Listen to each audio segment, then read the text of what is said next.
Akhirnya bisa bikin krepas yang crispy banget. Ternyata di sini kita perlu memperhatikan beberapa tips, karena kalau misalkan kita AB dengan tips-tips ini, yang ada bukannya jadi krepas malah jadinya kulit lumpia. Nah, ntar saya akan bagikan di apa aja tipsnya. Jadi langkah pertama, kita siapin dulu bahan-bahannya.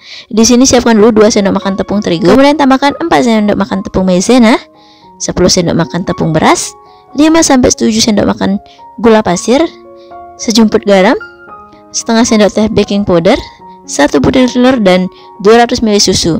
Nah, untuk susunya kita tuang sedikit demi sedikit sambil terus diaduk sampai benar-benar tepungnya ini tidak ada yang menggumpal. Bila perlu bisa disaring juga. Nah, setelah semua bahan tercampur rata, sekarang kita siapkan teflon. Nah, tips yang pertama, pastikan teflonnya ini benar-benar panas. Jadi setiap kita nuang adonan, apinya kita besarin dulu biar benar-benar panas. Nah, setelah panas langsung tuang adonan kira-kira 1 sendok sayur, dan secepat mungkin kita putar sampai mengelilingi teflon, sampai supaya ini hasilnya benar-benar tipis. Ini secepatnya ya. Kalau misalkan kita lambat, yang ada nanti krepesnya bakal tebal dan agak susah juga keringnya. Nah, setelah rata semua, baru kita kecilkan api kompor. Ini kecil banget ya, supaya matangnya itu bagus dan juga crispy, jadi nggak mudah gosong. Nah, kira-kira untuk apinya kecilnya seperti ini ya. Nah, tips yang kedua yang kita perlu perhatikan itu sabar.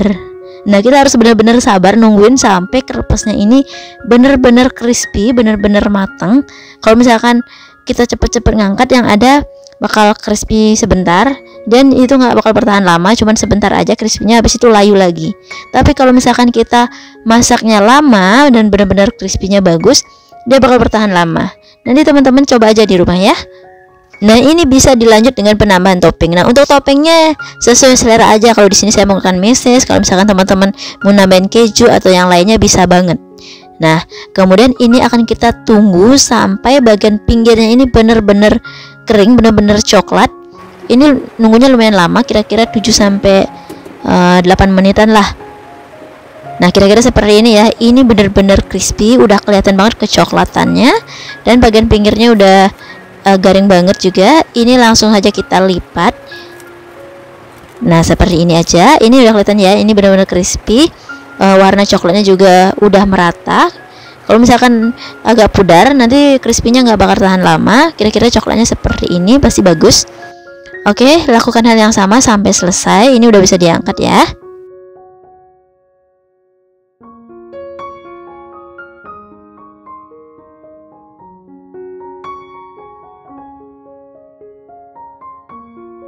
Nah, tips berikutnya yang perlu kita perhatikan sebelum nuang adonan, ini perlu diaduk dulu ya.